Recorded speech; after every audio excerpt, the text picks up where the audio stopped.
Hello student, आज हमारा topic है टाइम बेस्ड सर्किट। जैसे कि हम सीआरओ पढ़ रहे हैं, तो सीआरओ का जब हमने ब्लॉक डायग्राम देखा था, तो ब्लॉक डायग्राम हमने डिफरेंट डिफरेंट सेक्शंस देखे थे। तो वहां पर नीचे के साइड जो है आपका हॉरिजॉन्टल एम्पलीफायर से पहले हमारे पास एक सर्किट हुआ करता है, टाइम बेस्ड सर्किट, है ना।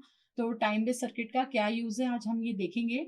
अब अपन यहाँ से शुरुआत करते हैं कि जो ऑसिलोस्कोप है उसका जो मेन काम क्या है कि एक वेवफॉर्म जो भी हम इनपुट में उसको देते हैं उसको हमें स्क्रीन पे ऑब्जर्व करना होता है। तो जो वेवफॉर्म होती है वो आपकी वर्टिकल डायरेक्शन में भी मूव करती है और हॉरिजॉन्टल डायरेक्शन में भी आपकी मूव करती है। तो ऑसिलोस्कोप जो है वो जनरली किसके लिए यूज किया जाता है? Use to display a waveform that varies as a function of the time.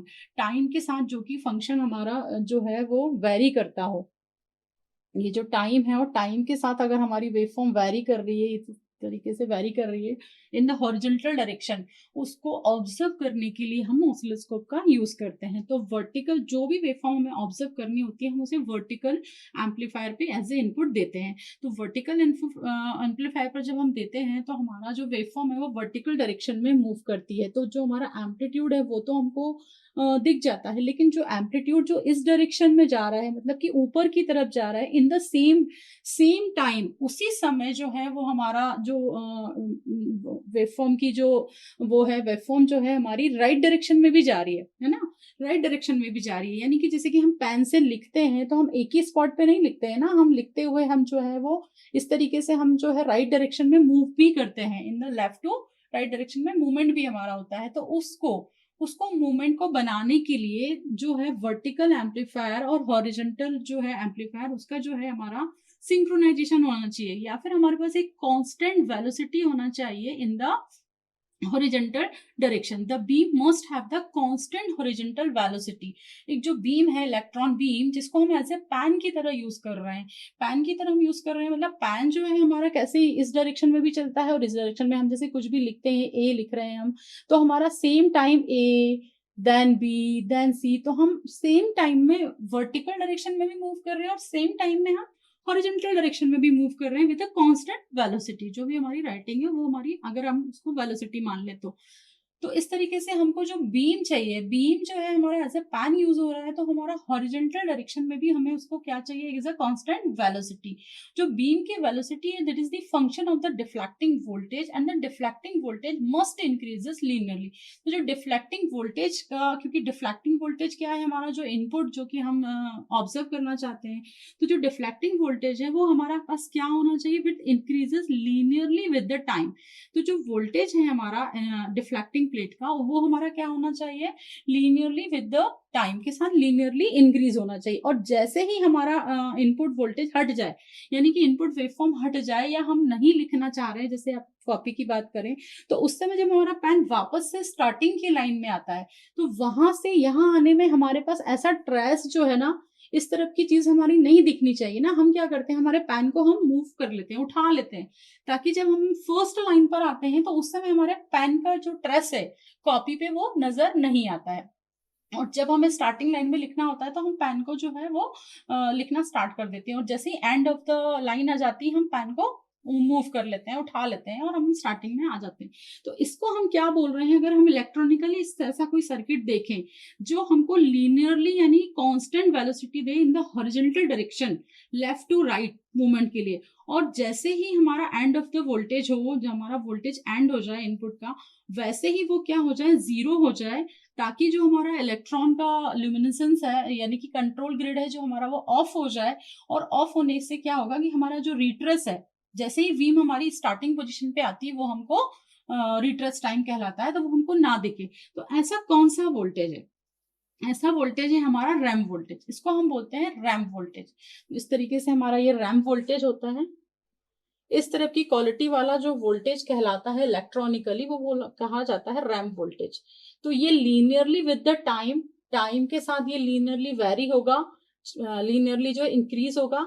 और जैसे ही हमारा जो है डिफ्लेक्टिंग वोल्टेज हमारा मतलब जो डिफ्लेक्टिंग वोल्टेज में हम इनपुट दे रहे हैं वो हमारा ऑफ होने लगेगा, या हमको रिट्रेस टाइम हमारा आ जाएगा, वेवफॉर्म हमारी दोबारा से स्टार्ट हो रही है, तो वैसे ही जो है हमारा जो है वो जीरो हो जाए, इलेक्ट्रॉन बीम क्या हो जाए? हमारी जीरो हो जाए। तो इसको अपन बोलते हैं टी एस स्वीप टाइम, और इसको बोलते हैं अपन टी आर रिट्रेस टाइम। तो during the TS, during the sweep time, इसको बोलते हैं sweep time, the beam moves from left to right. Beam जो है वो स्क्रीन पे कैसे मूव होगी, लेफ्ट टू राइट मूव होगी। The beam is deflected to the right by increasing the amplitude of the ramp voltage and the fact that the positive voltage attract the negative electrons. During the retrace time और the flyback time TR, the beam returns quickly to the left side. इस वाले time में क्या होगा, beam आपका तुरंत ही कहां पर, आपकी स्क्रीन के राइट साइड में जो है, लेफ्ट साइड में जो है, तुरंत ही बैक आ जाएगी। तो इसको अपन फ्लाई बैक टाइम भी बोलते हैं और रिट्रेस टाइम भी बोलते हैं। This action would cause a retrace line to be printed on the CRT screen. To overcome this problem the control grid is generally gated off which blank out the beam during the retrace time. अब retrace time में क्या होगा कि beam जो है हमारी retrace होगी, तो रिट्रेस टाइम में हमको बीम नहीं दिखना चाहिए, मतलब दोबारा से रिट्रेस हमको नहीं दिखना चाहिए। तो उसके लिए हम क्या करते हैं, उस समय कंट्रोल ग्रिड को ऑफ कर देते हैं। तो कंट्रोल ग्रिड को ऑफ करने से क्या होगा, इलेक्ट्रॉन बीम जनरेट नहीं होगी, तो उस समय हमको जो रिट्रेस टाइम है वो हमको स्क्रीन पे नजर नहीं आएगा। तो इस तरीके से ये जो है हमारी, इसको अपन सेकेंड साइकिल भी इसका बना देते हैं। ये this is called the TS, this is called the sweep time, and this time is called the retrace time, and this time is called the, ये आपका वोल्ट हो गया, यहाँ पर टी एस जो है हमारा, कैपिटल टी एस भी लिख सकते हैं इसको, स्वीप टाइम, इसको अपन बोलते हैं स्वीप टाइम, ठीक है। और टी आर को अपन बोलते हैं रिट्रेस्ट, रिट्रेस टाइम। अब हमारे पास ये जो सर्किट होता है, मतलब ये कौन सा सर्किट कहलाता है, इस वाले वेवफॉर्म को जो जनरेट करता है उसको हम बोलते हैं सॉ टूथ जनरेटर। और इस वेव का हमको भी हम क्या बोलते हैं, रैम्प, रैम्प वेवफॉर्म और the saw tooth, saw tooth waveform generator. तो इस तरीके से एक सिंपल स्वीप जनरेटर जो होता है, इसी को हम बोलते हैं टाइम बेस्ड जनरेटर, इसको बोलते हैं अपन स्वीप जनरेटर। तो ये स्वीप जनरेटर जो होता है वो एक्चुअली एक सर्किट होता है, इसमें एक ट्रांजिस्टर लगा होता है, ट्रांजिस्टर के पैरेलल में आपका कैपेसिटर लगा हुआ है, और हमने यहाँ से ट्रांजिस्टर को वीसीसी पावर सप्लाई दी हुई है थ्रू द रेजिस्टेंस।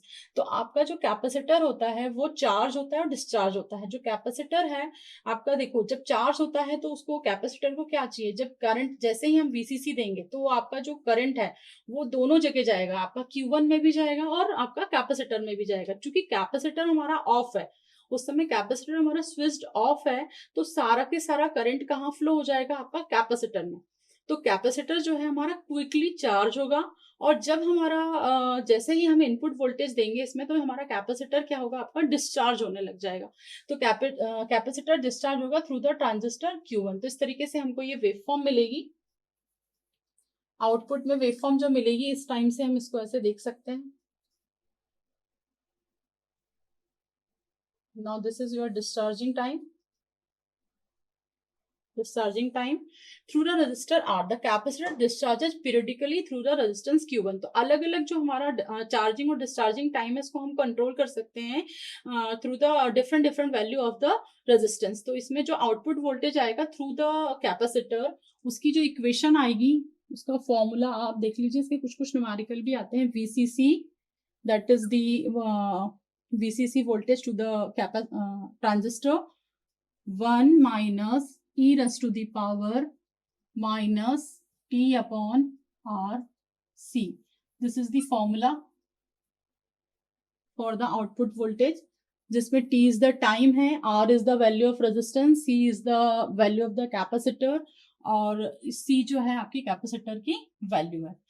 तो जो आपका ये जो सर्किट है, इसका जो काम है वो है आपका स्वीप फ्रीक्वेंसी को जनरेट करना। तो ये जो हमारा स्वीप की फ्रीक्वेंसी, यानी ये जो इसकी टाइम है, यहाँ से ये वेवफॉर्म आपका रिपीट हो रहा है, तो this is the sweep time.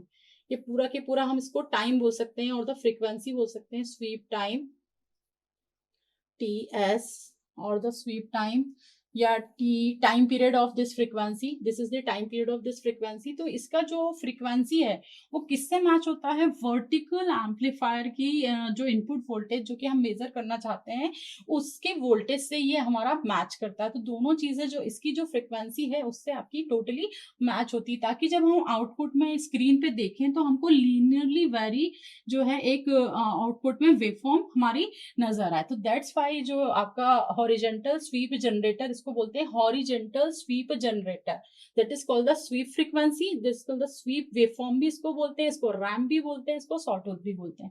This is also the sweep generator. तो this is the fundamental to observe the frequency in the CRT screen horizontally as well as the vertically।